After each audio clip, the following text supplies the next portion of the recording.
je te demande juste une chose pour faire le film, est-ce que tu es antisémite ou est-ce que tu l'es pas?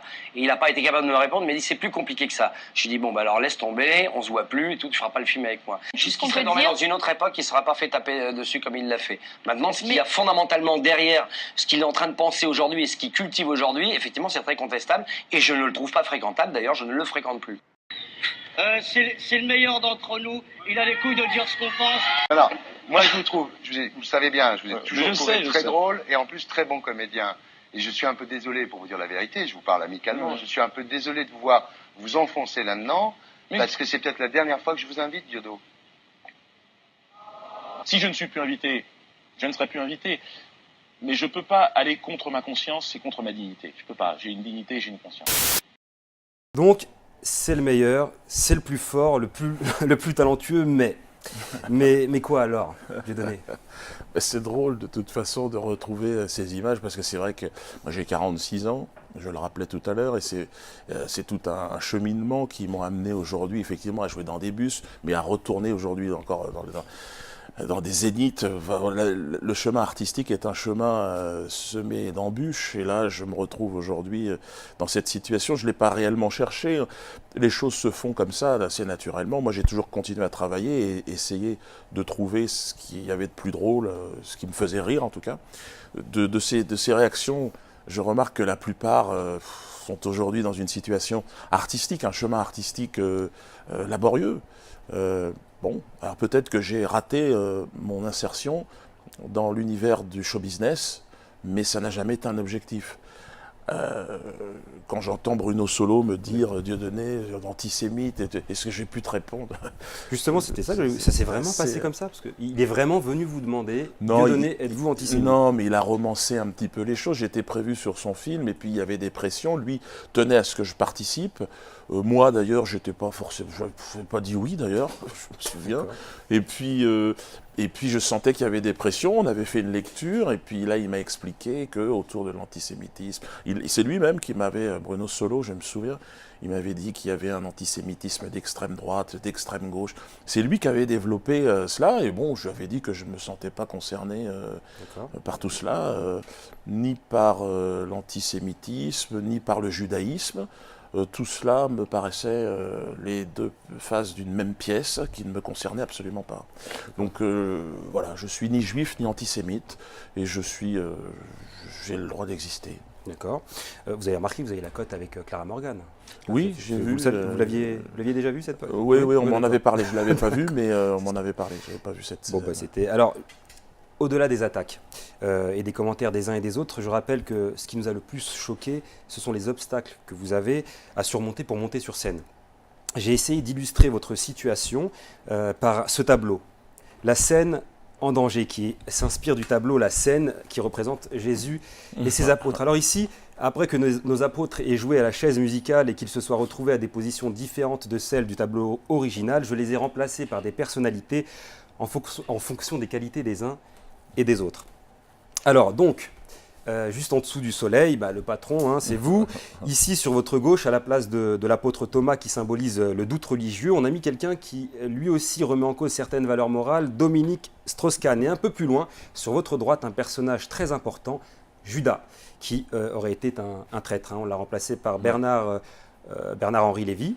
Et enfin, à la place de Pierre, surnommé le Roc, on a Alain Soral, qui, on peut le dire, est un peu celui qui a initié la grande église de la dissidence.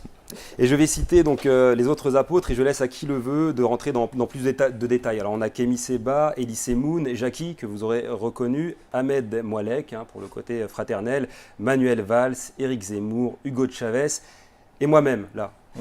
Dans une posture d'ailleurs assez délicate. Alors, est-ce que, si on avait... je vous avouerai que j'ai beaucoup hésité entre Elie Semoun et Bernard-Henri Lévy pour Judas. Si j'avais mis Elie Semoun, j'aurais été un peu dur avec lui? Alors moi qui suis de culture chrétienne, je dirais qu'ils ont tous trahi à un moment donné. Pierre, le premier des apôtres, va trahir 3 fois avant que le soleil ne se couche. Et c'est vrai que Bon, me mettre à la place de Jésus, c'est un peu inconfortable, mais dans l'humour en tout cas, et par rapport au projet humoristique que j'ai, je me reconnais.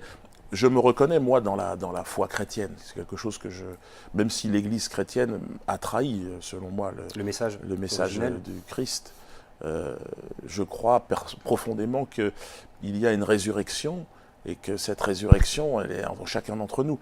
Alors, dans tous ces personnages, il y a du bon et du mauvais. Mon fils s'appelle Judas.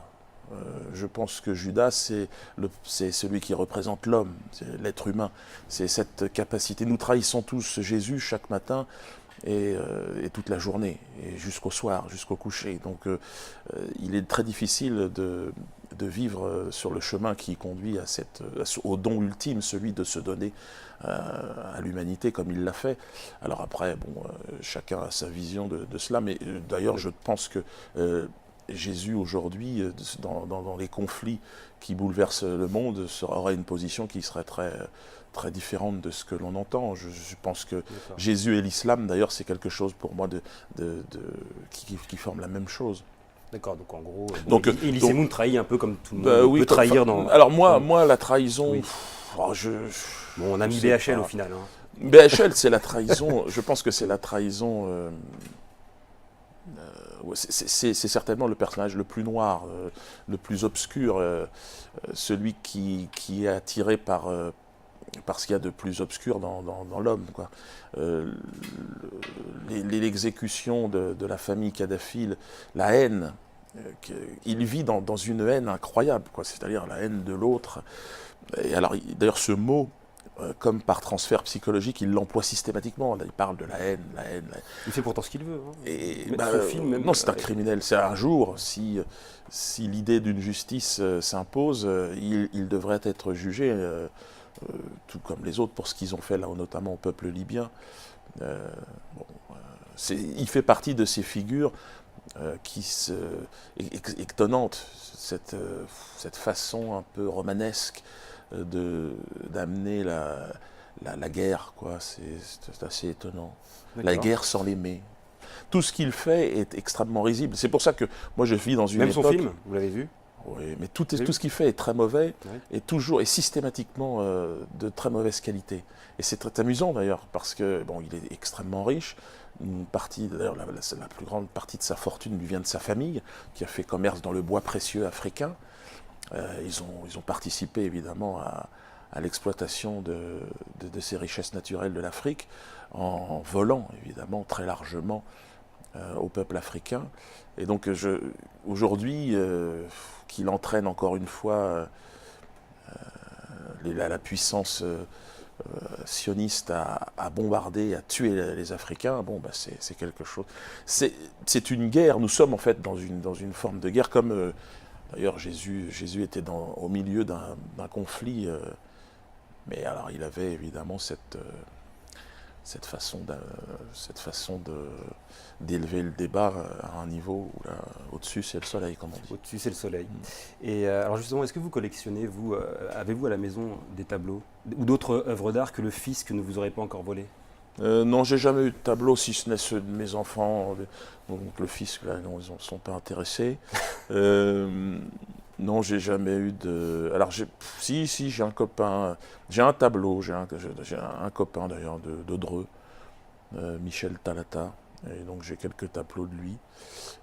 Autrement, non, je... Peut-être pas un collectionneur particulier, d'accord. Non, si, j'ai quand même ces tableaux, c'est vraiment un artiste. Vous lui avez acheté? Oui, je lui ai acheté. Je prends le risque de penser que vous avez au moins chez vous un album de rap. Et à ce titre, je souhaiterais partager avec vous une découverte No Name TV. C'est un rappeur qui fut avec son groupe Lasmala finaliste des tremplins MCM, entre autres. Il va nous interpréter aujourd'hui en exclusivité 2 extraits de son futur album. Et juste avant, je vous propose d'écouter un extrait de son titre Droits de l'homme, sorti en 2006 chez Crystal Records et distribué dans toute l'Europe. Musique. L'heure qu'on est que des hommes, pas des sources mais bien des hommes. C'est bien une âme qui nous anime, qui sont là bienvenue dans ma zone. L'heure que c'est que des mômes, pas des rats mais bien des mômes. C'est bien une arme qui cache à l'ombre et ouais, bienvenue dans ma zone. L'heure qu'on est que des hommes, pas des sources mais bien des hommes. C'est bien une âme qui nous anime, qui sont là bienvenue dans ma zone. Dites-leur que c'est que des mômes, pas des rats mais bien des mômes. C'est bien une arme qui cache à l'ombre et ouais, bienvenue dans ma zone. dealers collectent des sommes. Je rappelle que ce titre est téléchargeable sur l'iTunes Store et sur le site internet de l'émission. Fakir LC, c'est à vous.